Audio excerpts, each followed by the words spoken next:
Amigos, gracias por continuar con nosotros. Esto es Noticias Globovisión Internacionales. Vamos a recibir a esta hora desde España a José María Viñals, es director del Máster en Relaciones Internacionales del Instituto de Estudios Bursátiles y además es socio de Square Patton Box.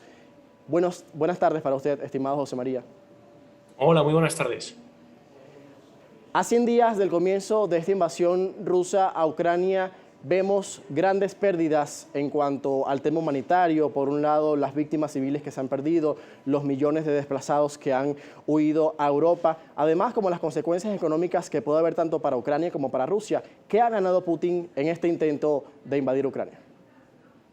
Pues yo creo que ni Putin ni ninguno de los contendientes activos en los esfuerzos bélicos han ganado todavía. Si Putin buscaba ganancias territoriales y consolidar su influencia en el Mar Negro, aún le queda trabajo para completar la tarea y se ha encontrado con una resistencia numantina por parte de las tropas ucranianas que no se lo esperaban ni tan siquiera los propios ucranianos.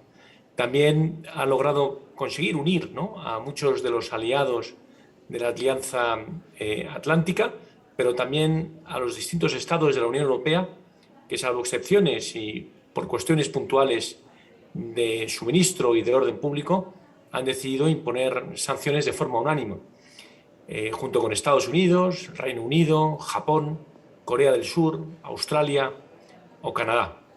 Por lo tanto, si Putin lo que buscaba era una ganancia territorial y una ganancia de influencia y también separar a sus adversarios, ha conseguido el efecto contrario.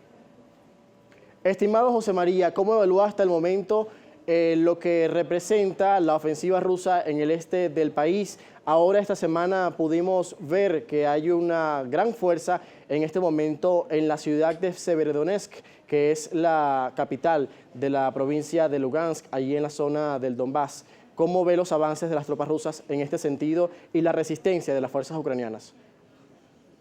Bueno, yo creo que los avances en distintos frentes se han ido concentrando en lo que es la parte más al este de Ucrania.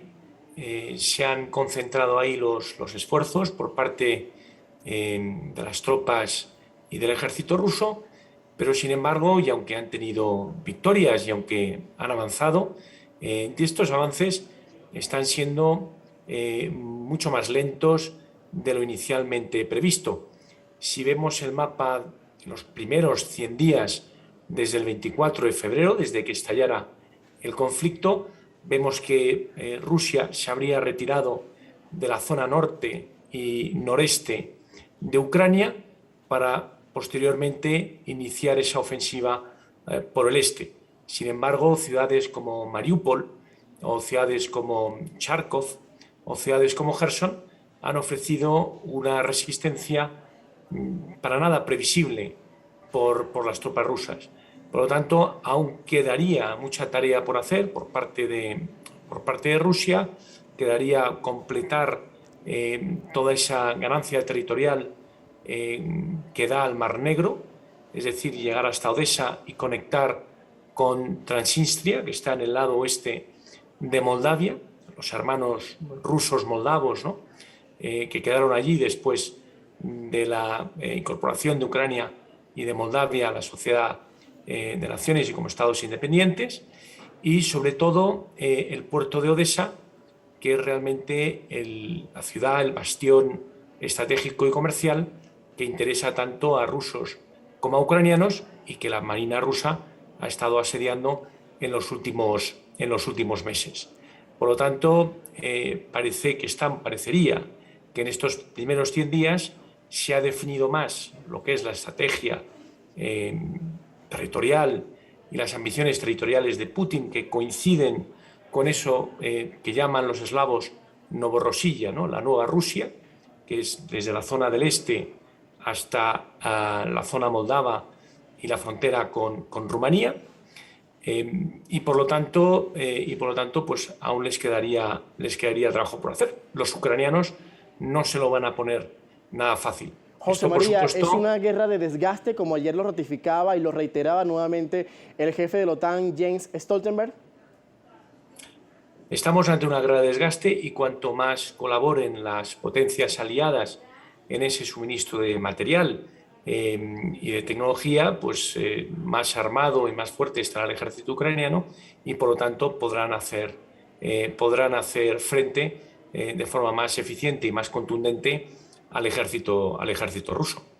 Desde su punto de vista, ¿qué impacto han tenido las sanciones cuando comenzó la guerra y Occidente comenzó también a actuar a favor de Ucrania y sobre todo sancionar a Rusia, que hoy es el país más sancionado del mundo? Hoy también se ha anunciado un nuevo paquete de sanciones. ¿Qué perspectivas hay y previsiones en torno a esto sobre el impacto que están teniendo las que ya están, así como las que van a estar a partir de hoy en curso? Bueno, en efecto, las sanciones que se han impuesto contra Rusia han sido programadas y están completamente alineadas por los países aliados, sobre todo por la Unión Europea, por Gran Bretaña y por Estados Unidos. Hasta ahora las sanciones han sido relativamente moderadas porque no afectaban a la joya de la corona de la economía rusa, que es el sector de la energía. Desde hoy, desde este día, 3 de junio, hacia las 14 horas de Madrid, han sido publicadas ya las sanciones europeas del sexto paquete.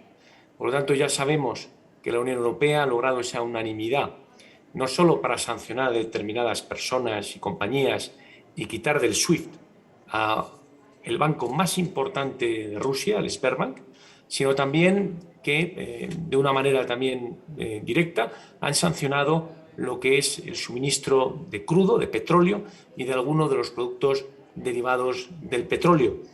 Si bien existen excepciones para que algunos países como Hungría, como la República Checa, como Bulgaria, como Croacia, como Eslovaquia, puedan seguir recibiendo petróleo ruso, en algunos casos de forma indefinida, vía oleoducto, y en algunos casos hasta diciembre.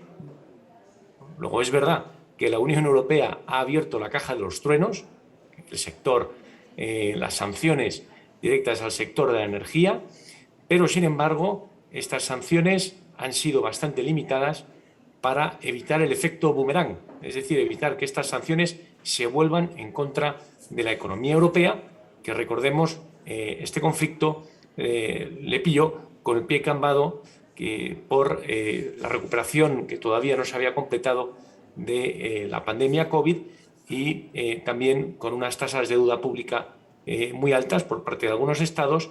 Y en el caso de España, como algunos otros países de la Unión Europea, el conflicto ruso con Ucrania les ha llevado a tasas de inflación intermensual de hasta el 10%. Estimado José María, ¿qué rol cumplió Hungría para la aprobación de estas sanciones, sobre todo por las negociaciones que hubo en torno para que pudieran darse el curso, sobre todo para la suspensión progresiva de la importación del petróleo ruso? Con esto quiero cerrar porque nos queda muy poco tiempo.